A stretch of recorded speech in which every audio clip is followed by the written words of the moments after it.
রাত তখন প্রায় 12টা। বাইরে ঝিরঝির বৃষ্টি পড়ছে। আকাশের মেঘগুলো যেন কারো কষ্ট লুকিয়ে রেখেছে। শহরের এক কোণে ছোট্ট একটা ঘরে জানলার পাশে বসেছিল নিলয়। হাতে একটা পুরনো ডায়েরি আর চোখে অসংখ্য না বলা গল্প। ডায়েরির প্রথম পাতায় বড় করে লেখা ছিল, নীলা, তুই আজও আমার অপূর্ণ গল্প। নিলয় আর নীলার পরিচয় হয়েছিল কলেজে। প্রথম দিনেই মেয়েটার হাসি দেখে নিলয়ের মনে হয়েছিল পৃথিবীর সব সুখ যেন ওই হাসির মধ্যেই লুকিয়ে আছে। নীলা খুব সাধারণ একটা মেয়ে ছিল। চুলগুলো সবসময় খোলা রাখত আর কথা বলার সময় চোখ নামিয়ে ফেলত। ধীরে ধীরে বন্ধুত্ব হয় তাদের। প্রতিদিন ক্লাস শেষে একসাথে ফুচকা খাওয়া, বৃষ্টিতে ভেজা, ছোট ছোট ঝগড়া, সবকিছু মিলিয়ে নিলয়ের জীবনটা রঙিন হয়ে উঠেছিল। একদিন কলেজের ছাদে দাঁড়িয়ে নিলয় বলেছিল, নীলা, যদি কোনোদিন তোকে হারিয়ে ফেলি, আমি হয়তো বাঁচব, কিন্তু হাসতে ভুলে যাব। নীলা হেসে বলেছিল, পাগল একটা, আমি তোকে ছেড়ে কোথাও যাব না। সেদিন আকাশে অনেক তারা ছিল। নিলয় বিশ্বাস করেছিল এই ভালোবাসা কোনোদিন শেষ হবে না। কিন্তু মানুষের ভাগ্য হয়তো গল্পের মতো সুন্দর হয় না। কলেজ শেষ হওয়ার পর থেকেই নীলার পরিবার ওর বিয়ের জন্য চাপ দিতে শুরু করে। নীলার বাবা খুব কঠোর মানুষ ছিলেন। তিনি কখনো ভালোবাসাকে গুরুত্ব দিতেন না।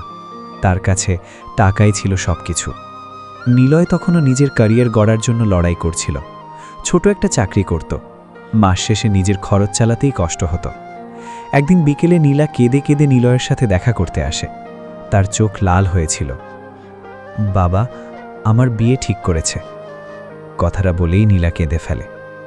নিলয়ের বুকটা হঠাৎ কেঁপে ওঠে। পৃথিবীটা যেন থেমে যায় কয়েক সেকেন্ডের জন্য। তুই না বলবি? নিলয় কাঁপা গলায় জিজ্ঞেস করল। নীলা মাথা নিচু করে বলল, পারব না নিলয়। বাবা হার্টের রোগী, আমি যদি কিছু করি উনি ভেঙে পড়বেন। নিলয় অনেকক্ষণ চুপ ছিল। তারপর জোর করে হাসল।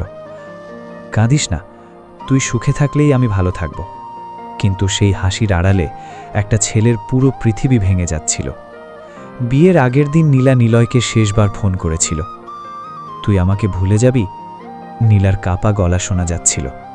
নিলয় জানলার বাইরে তাকিয়ে বলেছিল, মানুষ শ্বাস নিতে ভুলতে পারে না নীলা, তোকেও ভুলতে পারব না।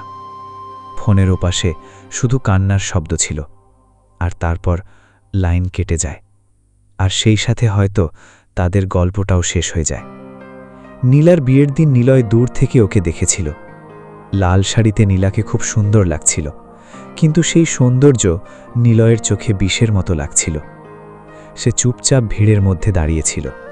কেউ জানত না একটা ছেলে নিজের ভালোবাসাকে অন্য কারো হয়ে যেতে দেখছে। সেদিন রাতে নিলয় প্রথমবার ভীষণভাবে কেঁদেছিল। দিন যেতে থাকে। নীলা নিজের সংসারে ব্যস্ত হয়ে পড়ে, আর নিলয় ধীরে ধীরে একা হয়ে যায়। আগের মতো আর হাসত না সে, বন্ধুদের সাথে মিশত না, রাত জেগে শুধু পুরনো মেসেজগুলো পড়ত। একদিন হঠাৎ নীলার একটা মেসেজ আসে, ভালো আছিস? মাত্র দুটো শব্দ, কিন্তু সেই দুটো শব্দ আবার নিলয়ের পুরনো ক্ষতগুলো জাগিয়ে তোলে।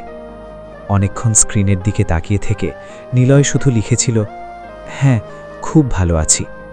মিথ্যে কথাটা লিখেই ওর চোখ ভিজে যায়, কারণ সে জানত নীলাকে হারানোর পর সে কোনোদিন ভালো থাকতে পারেনি।